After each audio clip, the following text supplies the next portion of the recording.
KingZoneDragonX, who the favorites were. KT roster.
Greetings, everybody, and welcome back to LCK Spring 2019. We're here for the second match of the night. Will be Griffin up against Kingzone.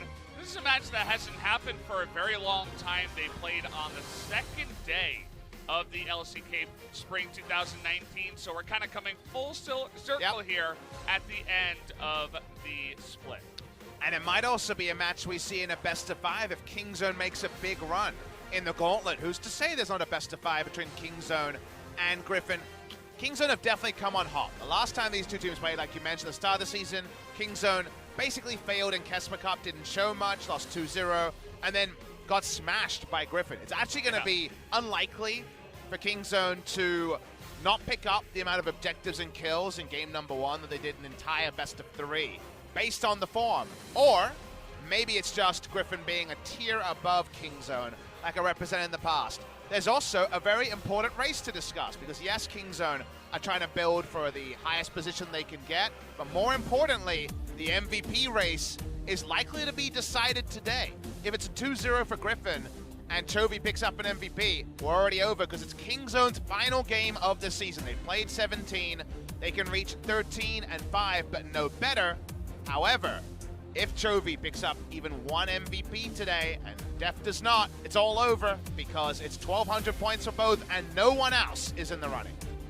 Yeah, it's kind of an interesting one, like a little mini game we got going on here, but it's not mini to those two players, so definitely going to be looking out for the Deft MVPs, the Chovy MVPs, and whether or not their teammates will steal the MVPs away from them because you know, Kingzone could go down 1-2, but Deft picks up the MVP, and then Chovy doesn't pick one up in 4 games or something.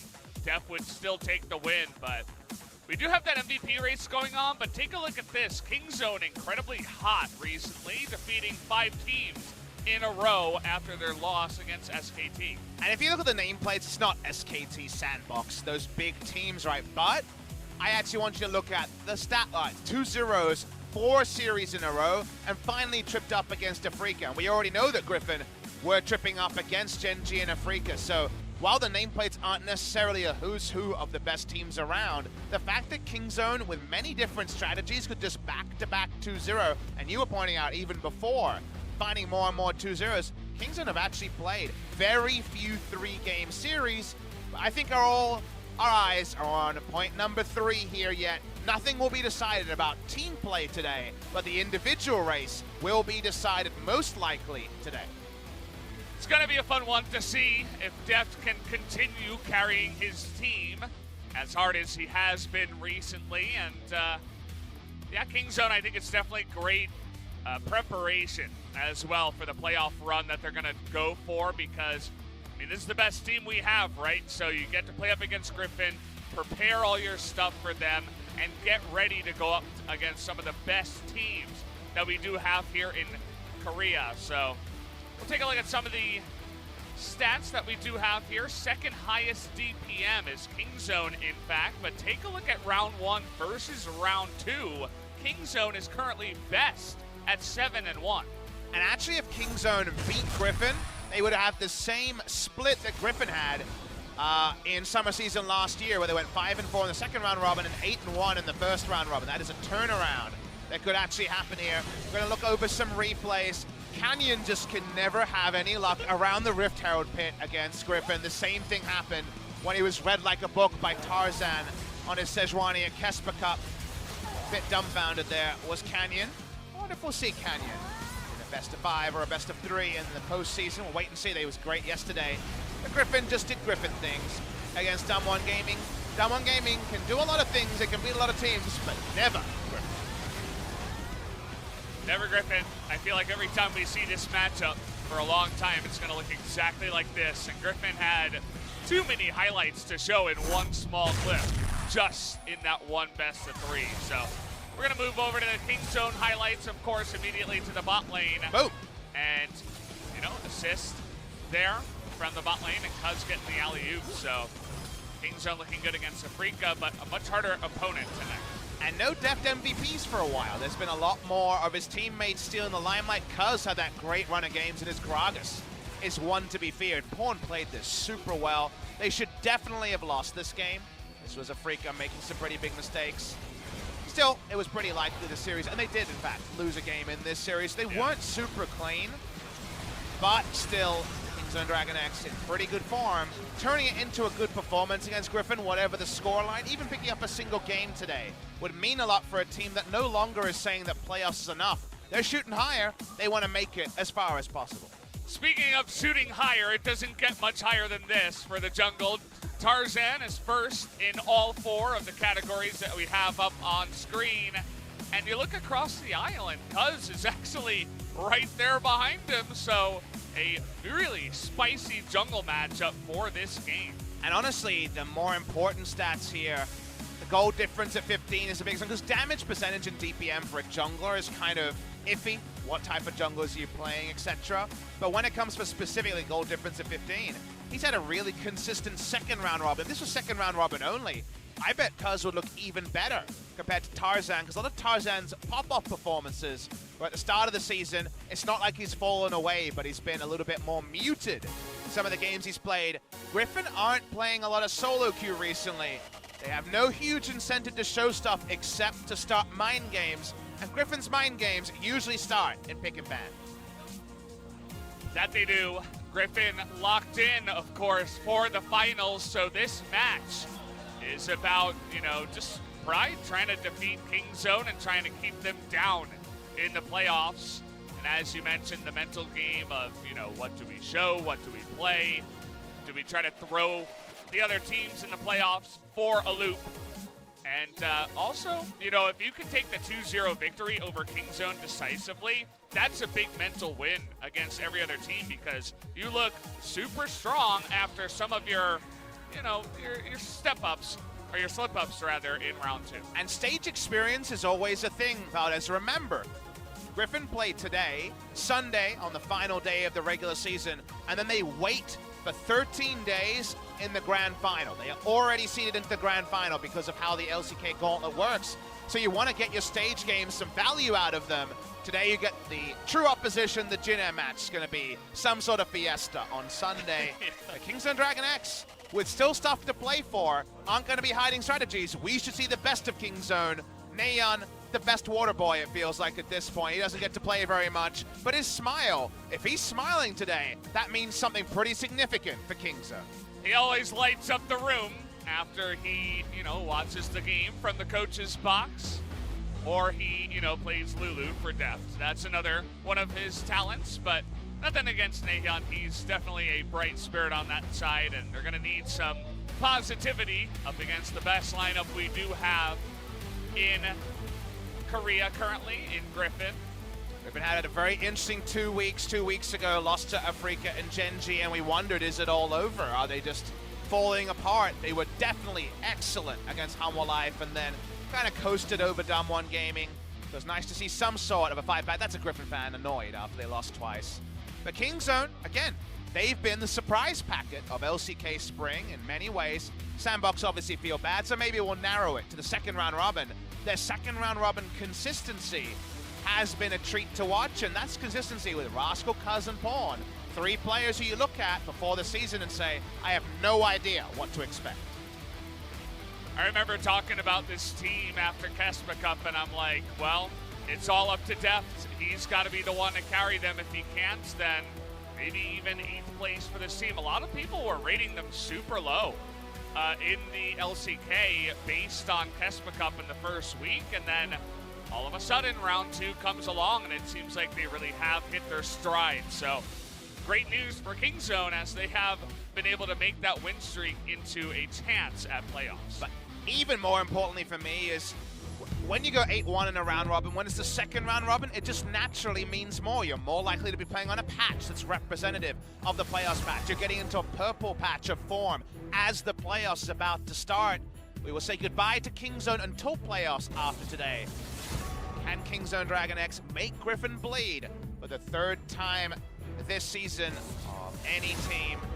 Griffin will play again against Jin Air on the final day of the season. We also get our first sighting of 2 contenders for LCK Spring 2019 on patch 9.6. No champions disabled.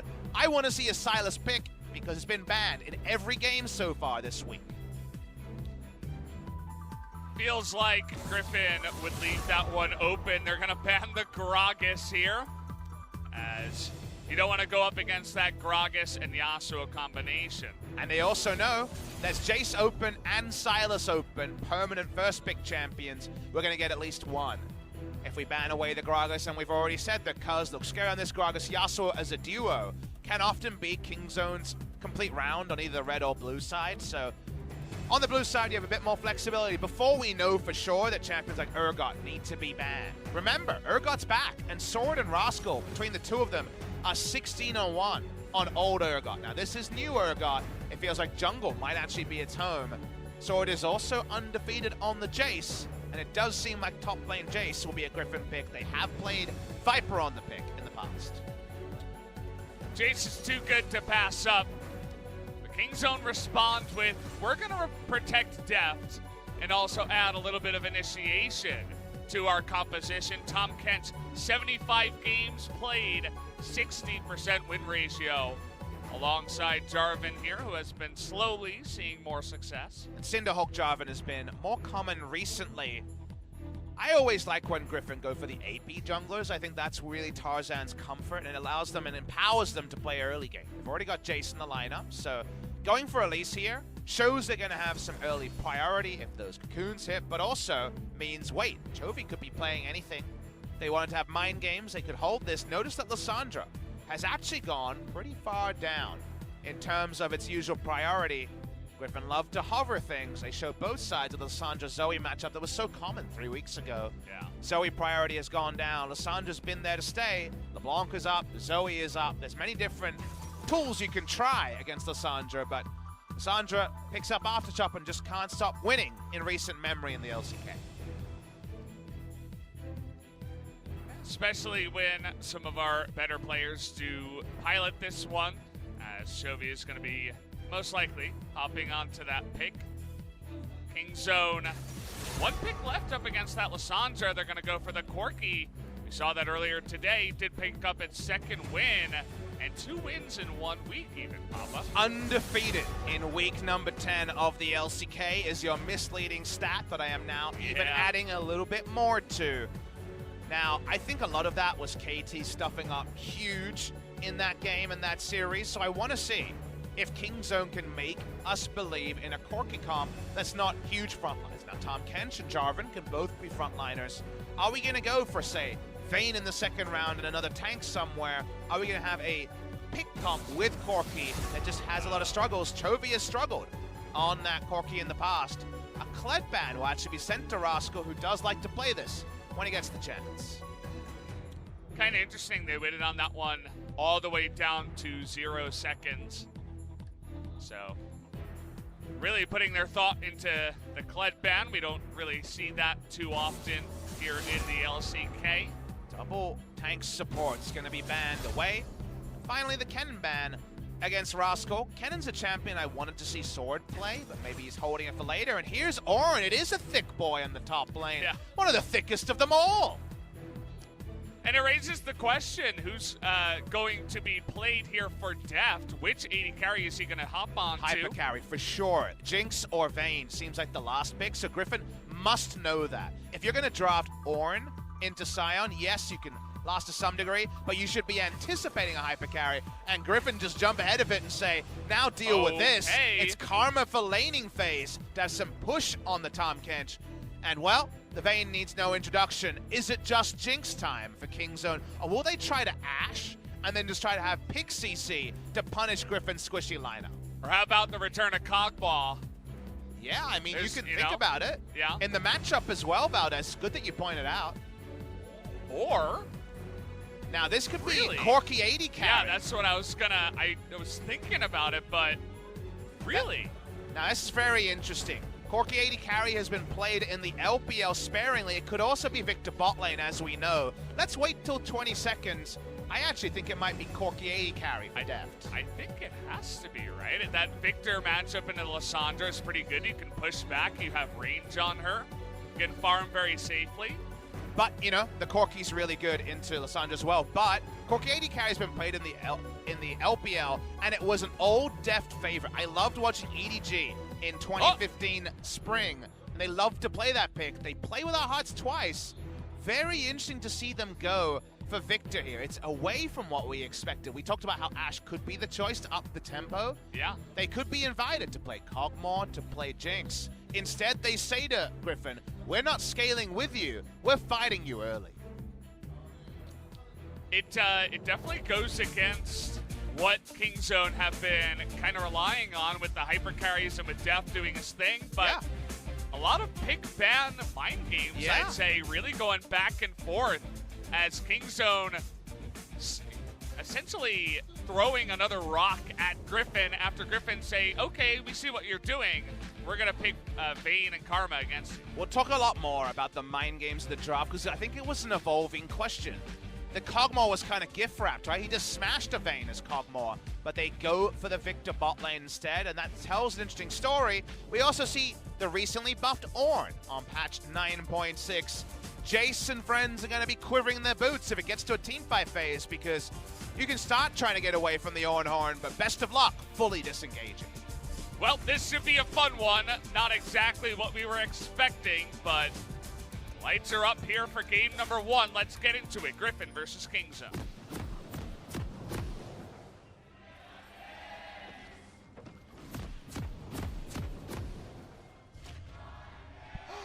It's there! I'm so happy. Look at him. He's so cute. Oh.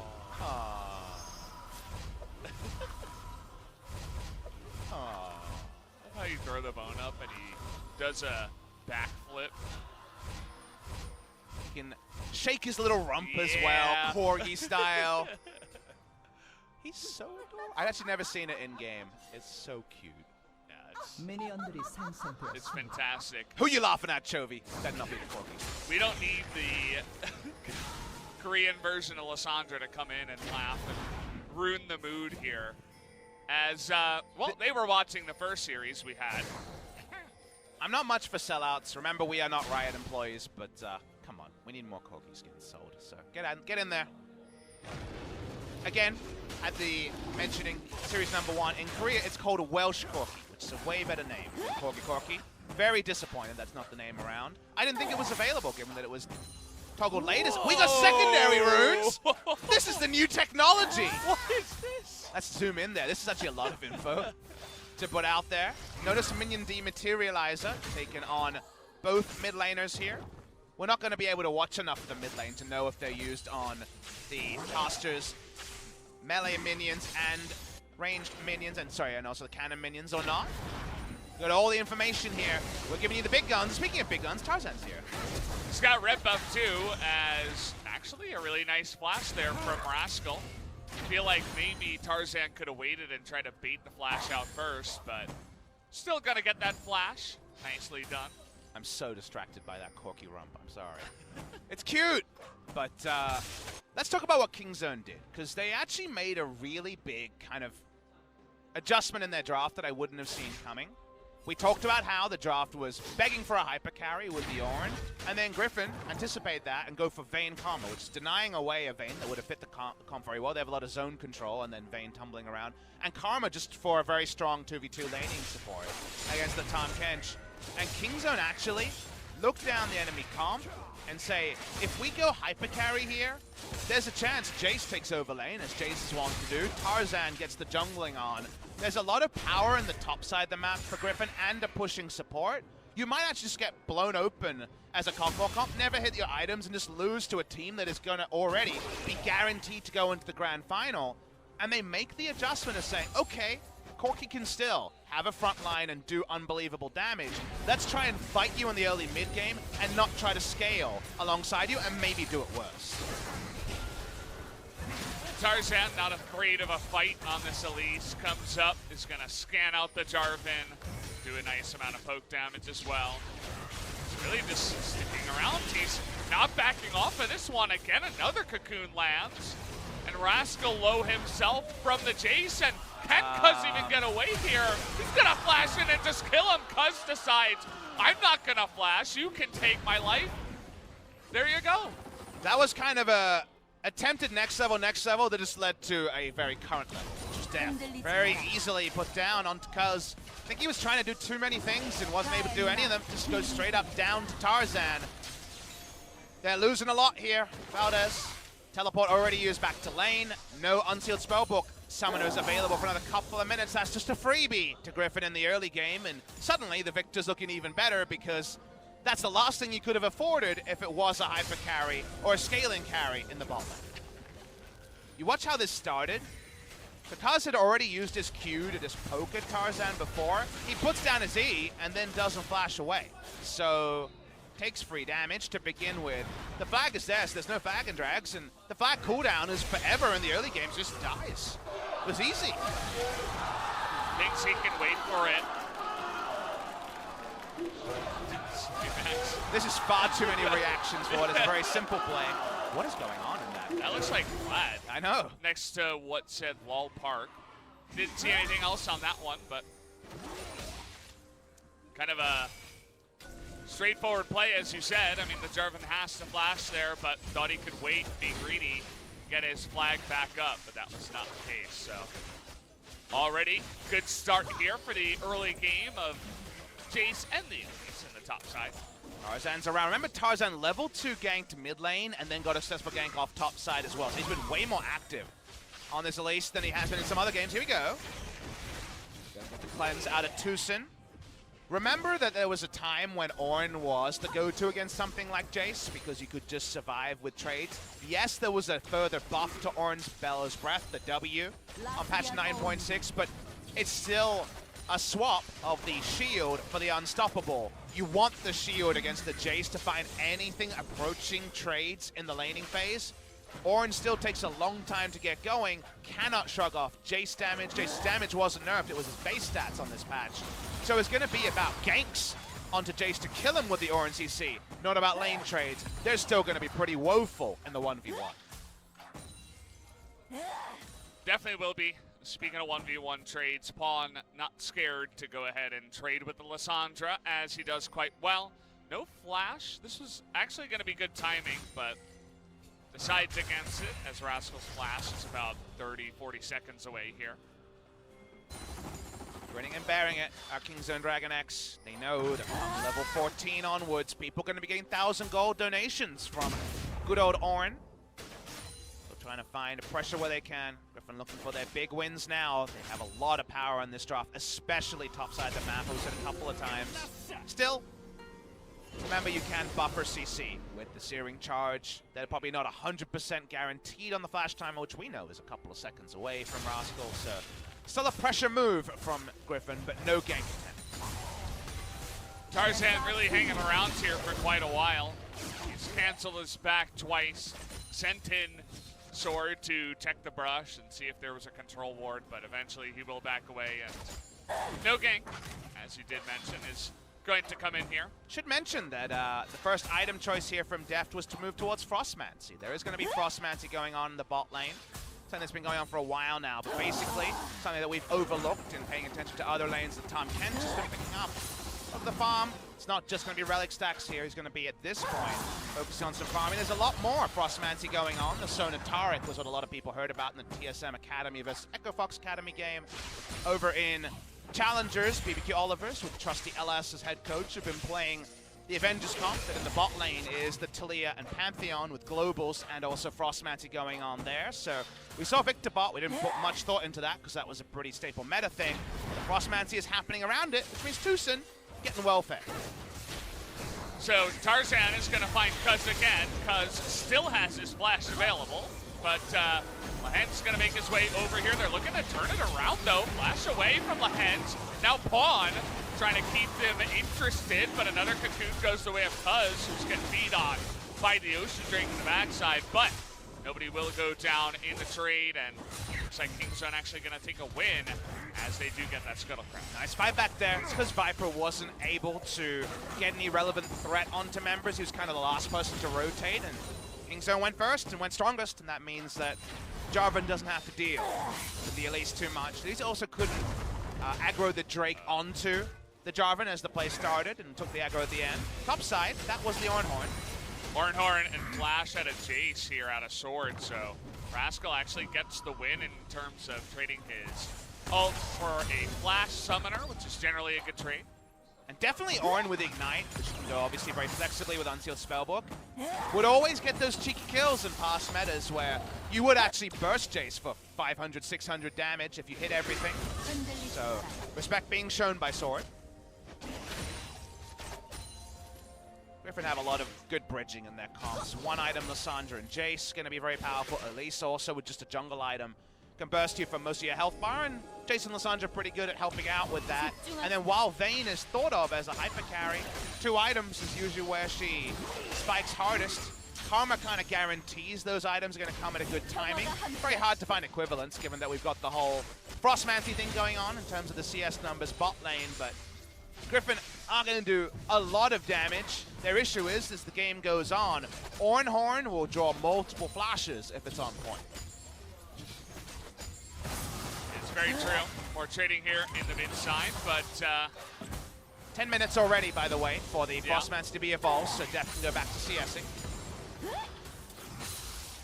Looks like he already put down that ward, so Cuzz once again hanging around this Ocean Drake and really attempting to make it happen with the help of Pawn, but Griffin really taking this seriously. The teleport comes in from Viper and a ward as well, so no Ocean Drake take just yet. And if you looked at those numbers, Deft and TusiN have been sharing farm. Deft still has more gold than Viper, and Tom Kent, understandably, is going to be way ahead of the Karma. So this is just a straight up gold win, and it's why I was surprised that after Frostmancy was direct nerfed, i.e. you had to have both people in the lane at the same time, we saw none of it. It's going to be used.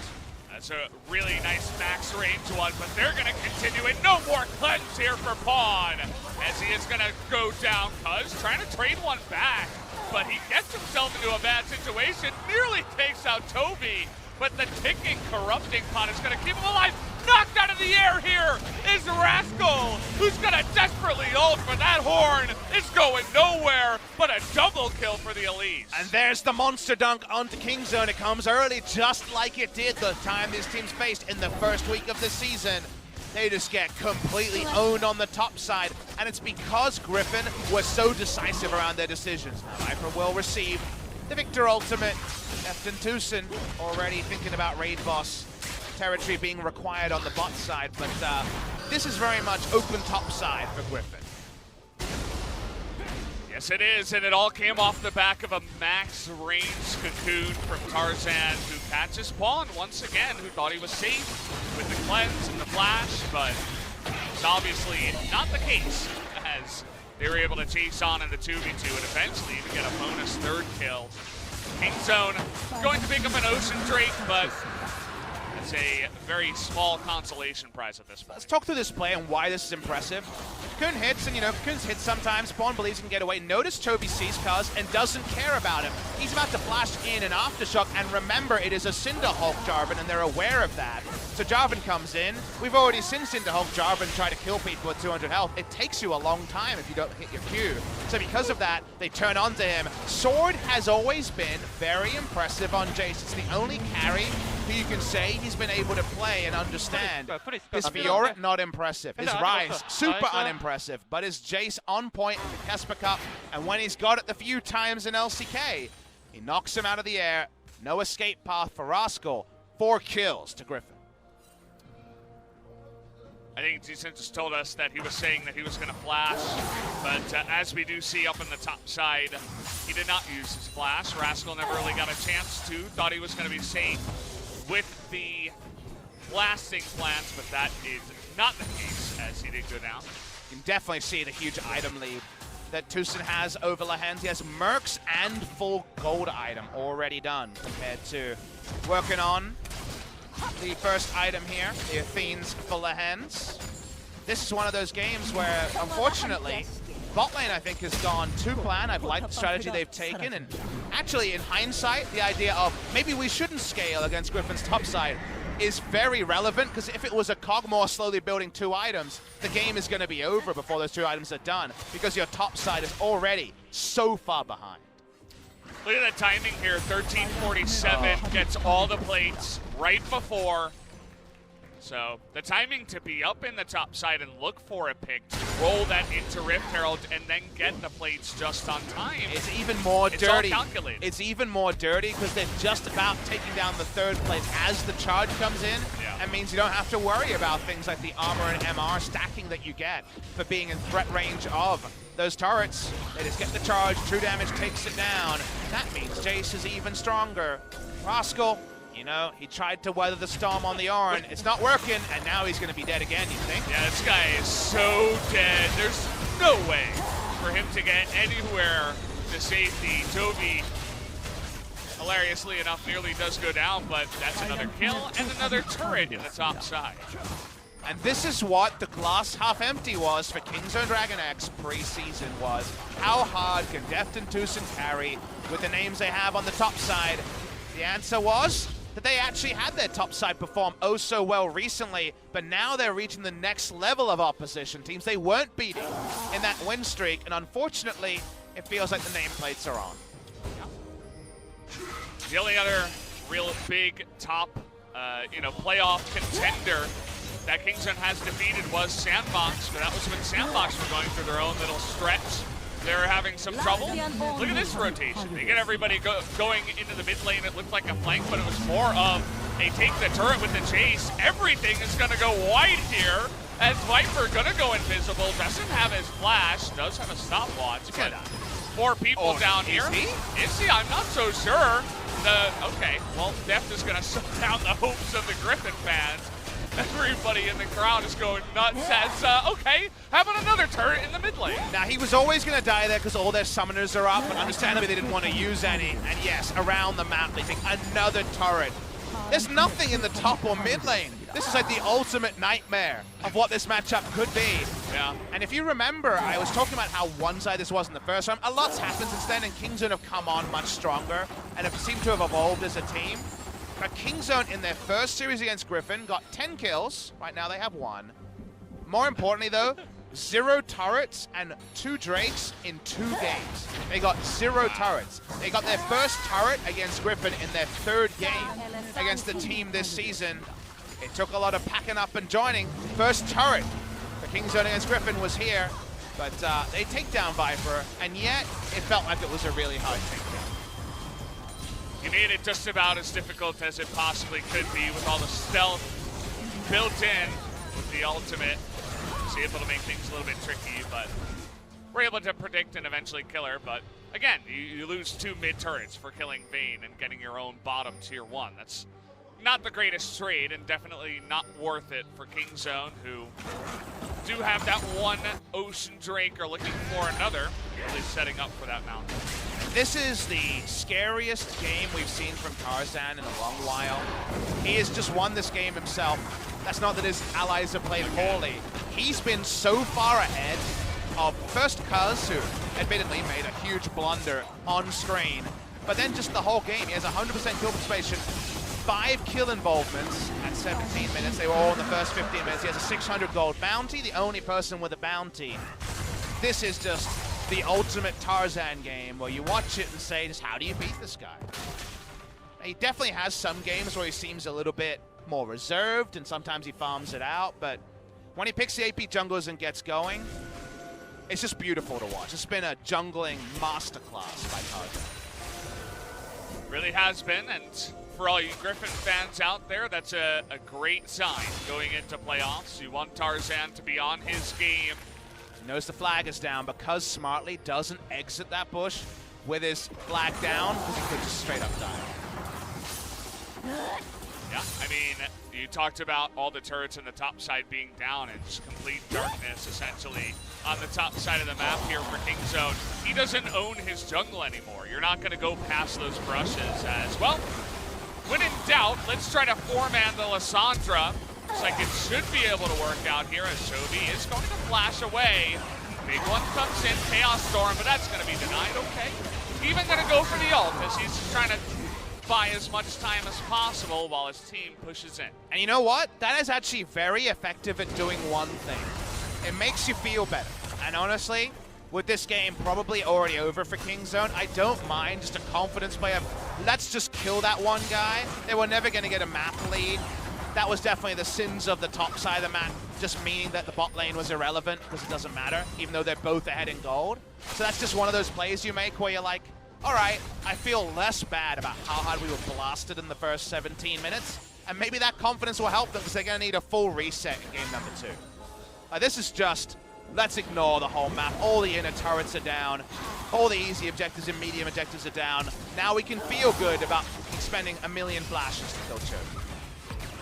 And Chovy does use everything, but that was 3 flashes out of the side of Kingzone, so it's 3 flashes and 2 ults. I mean, you don't really count Corky's ult. I suppose if you do, that's 3 ults for the 1 ult and 1 flash out of Chovy, so definitely worth it in that sense.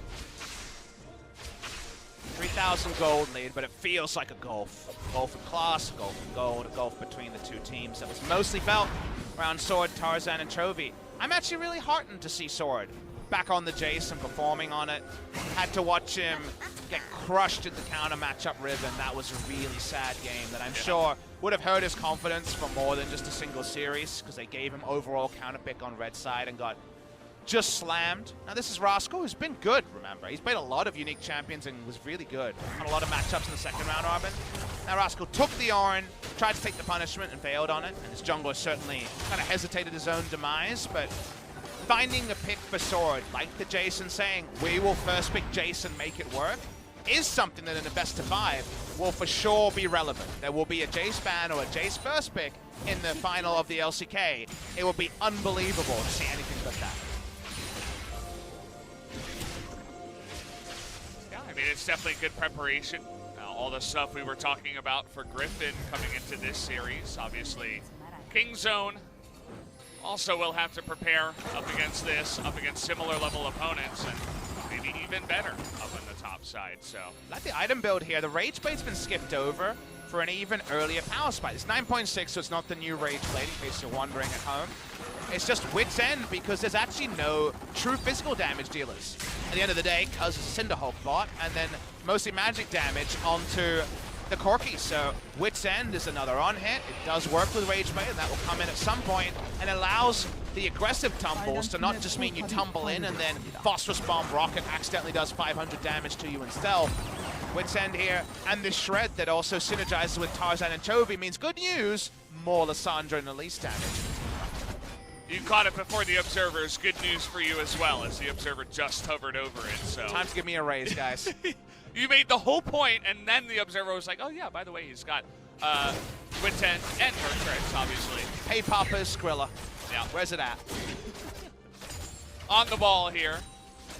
Sadly, the members of Kingzone are also wondering where their Skrilla is at this game, because they just don't have enough gold to fight back. The item's completed, though. You look at them and oh, Triforce Rapid Fire Cannon, not too bad. Not too shabby on the CS. Top lane is kind of the random sampler of tank items, which is fine. It's Ornn. And you do, again, have to remember there's somehow Griffin take their foot off the accelerator for 10 minutes, and it stays at 3,000 gold lead. You take Horn blowing a couple of flashes and then finding any picks with a 3-item Corki. This game is even, and IE will wonder if Kingzone might be able to fight back. It's definitely a dream scenario, but Griffin, a very intelligent team themselves. They know exactly what Kingzone are going to try to do to get back in this game. The lethality here on Zorn is even tunking the Ornn, but Chovy gets himself into an awkward spot here. Horn gonna come in, not gonna knock him up actually, and there it is. And now Chovy, no aftershock, no ultimate, has the shield from the Karma, but that's it. And that's gonna be 2 kills that immediately go the way of Kingzone. And this is Kingzone actually punishing Griffin, who come crashing down to earth for a bit. They totally mismanaged the comp. Your caster curse was so real on Griffin being fully aware of their strengths and their weaknesses. They played to maximize their weaknesses. What value they get out of Elise, Karma, and Vayne? They're none. And now Kingzone say, it's time to run a Baron. Ooh. And what's going to happen here about this? This game is getting spicier by the minute as, again, it is going to be 3-on-5, but you do have a lot of burst damage and domain, so Kingzone will take the risk here. They do have that field to zone them out, and it is going to go the way of Cuzz. And Rascal is going to be the one sacrifice, so 1 kill for the Baron. Kingzone will absolutely take it. And to Kingzone's credit, they make a clear call. Use everything to get to the Baron, use all the damage on the Baron, and kill it. That is what they do. They trust that Elise won't be able to take away the smite. It's pretty YOLO, but given where the game was at, you can kind of understand it. That confidence early. We watched the replay here. Chovy dives into the back line, and you think, okay, that's a pretty early ultimate. He wants to get healthy. The Horn does separate threats, and Lehends, Tarzan, and Viper kind of watch on as in horror as first Chovy, then Sword kind of contrive to get them the least value out of their bot side. And then, like we mentioned, watch Kingzone. They're not peeling. They're going straight on it. 1600 is when the smite fiesta begins. Early smite, but not actually picked up by Tarzan. And Cuzz gets the smite, but he's been pretty good on all season. Abandon me. I'm saying it over and over and over again. He's like, throw me in the trash. Okay. Throw me out, abandon me, leave me. As that's a team player for you right there, Rascal. He's like, I'm going to go in the front, I'm going to tank, I'm going to zone him out. That's exactly what he did. Also able to land that Horn onto the side of Griffin that were, again, kind of running at them, but props to Kingzone for making this game, after a disastrous early game, pretty interesting. And at this point, you wonder if that's the scene that's in the movie, right? Is that the trailer scene that you see? If Kingzone actually come back and win this game, it'd be a pretty huge comeback victory against our #1 team in the LCK. Witness me, remember me, avenge me, all of those would have fit in that particular scenario. Kingzone pushed down the top side. They didn't go for the greedy Cogmore. They went for the Victor, who's going to start to hit the ground running now. He's pretty strong with this Lichbane build, doing some burst, as we know. And speaking of burst, we're getting towards that IE on Pawn. You take a look at Chovy. I was going to mention in the last fight, you can go that ham if you have a stopwatch, if you have a Zhonya's. He didn't actually use it in the last fight, and now he used it here by accident. So he needs that Zhonya's. He skipped it to go for the Lehends and some extra damage, but I guess he picked up a stopwatch and just used it by accident. That's going to delay his Zhonya's even more, so kind of unfortunate for Chovy, who might be feeling the pressure now. And it's time for Ornn to stop passing off power. The IE, when it's done, will probably be the first upgrade. So far hasn't upgraded. Level 13, so has his own upgrades involved. That just means 1,000 gold donations to his teammates and muddies the gold lead even further. Baron buff relevant for now. This is the last minion wave with the Baron buff. Are they just going to take out a inner bot lane turret and back away Kingzone? It will basically make it an even gold game. Looks like they're going to try for 1 extra. They still got 30 seconds on this one. Sword has physical damage, AoE, AD wave clear, so because of that, they can actually hit these minions better than other comps would be able to. No Ornhorn just yet, and there is the first Ornn upgraded item. It is on to Paul. There it is. So Ornhorn comes in. They're really pushing for this one. They're going to hit the Vayne, or rather the Karma, in the back line. Actually, it wasn't Vayne, but they do get the turret after all that play, so the zoning comes out, and yeah, that Trinity Force is even better. It is. It's a lot of random stats, though. I actually prefer... I guess there was probably no one else to upgrade on the team, and they just went for the upgrade for the fight. Yeah. I'd actually prefer just AD stacks with the IE. I know you can't choose the items, so perhaps you just go for it and take the Trinity Force, but he now has a bevy of stats, does the Corki, and that zone away with the Ornhorn is also pretty relevant, Valdez, because that's how you play against a comp like this. Ornn ults, and then Elise, Jace, and Vayne, even Karma, really can do nothing until they have their wits around them fully and see the Ornhorn disengage, and by then, a turret is gone. Do that 3-4 more times. Lich Bane autos go on to turrets, they push up, they have the Tahm Kench for disengage. This throw from Griffin, there's no other way to put it. The gold lead doesn't necessarily show how big a throw it was in this game. It's pretty real, and Kingzone have steadied the ship. Really shows that under pressure and from behind, Kingzone are going to... It's kind of a funny sound effect that you guys can hear. I wanted to let you hear for just a moment there with the big package that Pawn does have. How big would you say it is right now? It's pretty massive. I mean, take a look at it. It's hanging. It's bigger than his own plane, so you know he's packing something in there. It could be bigger. He could have an IE. He could have a little bit more items, so... I'm not sure I completely agree, but you are, of course, a big package expert when it comes to Corki play. Are you feeling like, if this is the third Corki win this week, are you jumping into solo queue and bringing back your Corki? Certain matchups, I guess. This is the one, right? Into Lysandra has been the one we've seen this week, and it's one where you can farm out in lane.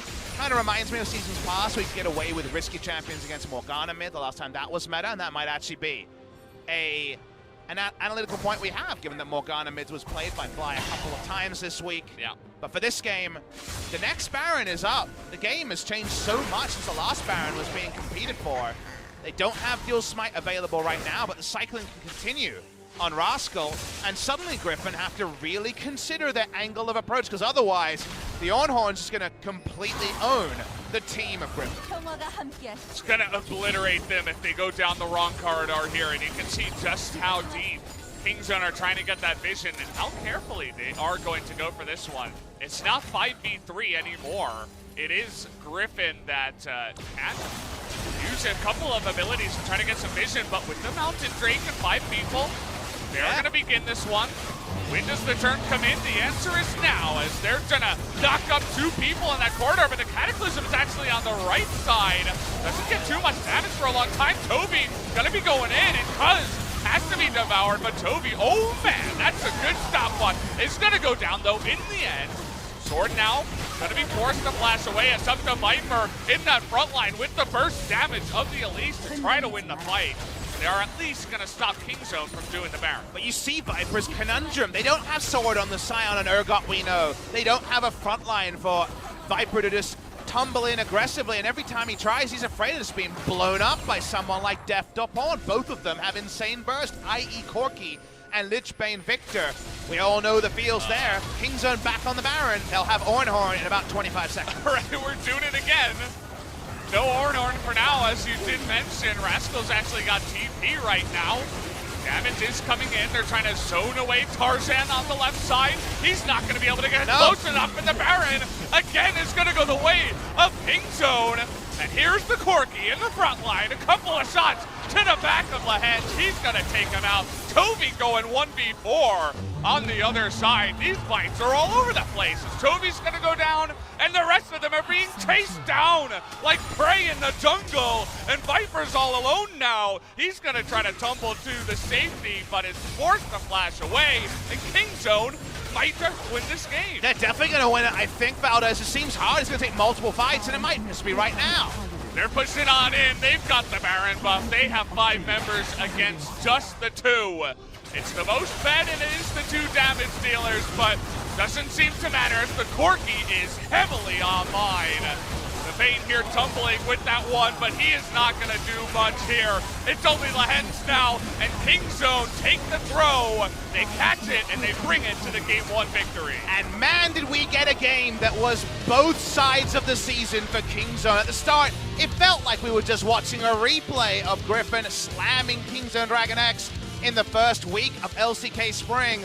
But the truth is, there's been 3 months of development behind that series, and Kingzone in the second round robin are 7-1. Now, Griffin needed to throw in this game because they were way ahead. We were talking about that pick onto Chovy and how they were just using everything to find confidence for the second game, and that was true at the moment. But we already talked about in Champion Select how eventually Orange should represent just a straight up win condition with how hard it is to do damage through the amount of zone control that could be on the side of Kingzone. And you really reward Acorn and the drafting staff for not going for the obvious Cogmore, for taking the Victor. The Frostmancy got the bot lane gold, and bot lane had 1,000 gold lead, 800 gold lead in support, but the top side was feeding, right? And we were like, well, nice try, but it's not gonna work. Griffin make the big execution error. Chovy throwing his life over, Sword throwing his life over. Then a Baron comes in, and I think that was the moment that Griffin realized they were in a lot of trouble, because as it went on, it didn't look close. There was no other time in the game where it looked even between Kingzone and Griffin's drafts. It just feels like Kingzone overall are so confident regardless of game state or which team they're playing against, right? You go into pick ban, you see Viper pick up the Vayne, you might say, no, we need to shut him down. We need to go Cogmall. We need to do this and that. They stick to their plan, and then even in behind, in that game number 1, they're still able to hold on to it, make the good Baron call, play it nearly pristinely from there on out, and you really got to give them props. Kingzone looked like a totally different team to round 1. I would love to have translated comms. We won't get this, but this is my musing. I would love to get translated comms of the pick ban as we got to the final pick there, because if they had just instantly locked in Vayne, Cogmore into Vayne, you would have understood it because they won that matchup previously. Instead, they took their time, drafted a Victor who got to punish Vayne rather than consider a different game where the top lane was feeding and then, sorry, the top side was feeding and then Cogmore didn't have a front line and just straight up got cleaned up like we know could have happened in this snowball draft from Griffin. It just wouldn't have worked. The Victor actually was very inspired that Tahm Kench had more tankiness to walk up, and Kingzone accept the throw gleefully and straight up beat Griffin. This would be a huge scalp and huge confidence coming to the best of 5, and they can still push out of the wild card and make it to 3rd or higher. Yeah, I mean, everybody was talking about all the other teams in the playoffs and saying, oh, these guys are all so strong, but nobody was really sure about Kingzone for a while, but now 5 series in a row and a strong game against Griffin here in game number 1. These guys are on a roll, they're on fire, and they're the big dark horses for sure in the playoffs to maybe cause some upset. So I'm really excited for game number 2. We'll get to that after this break.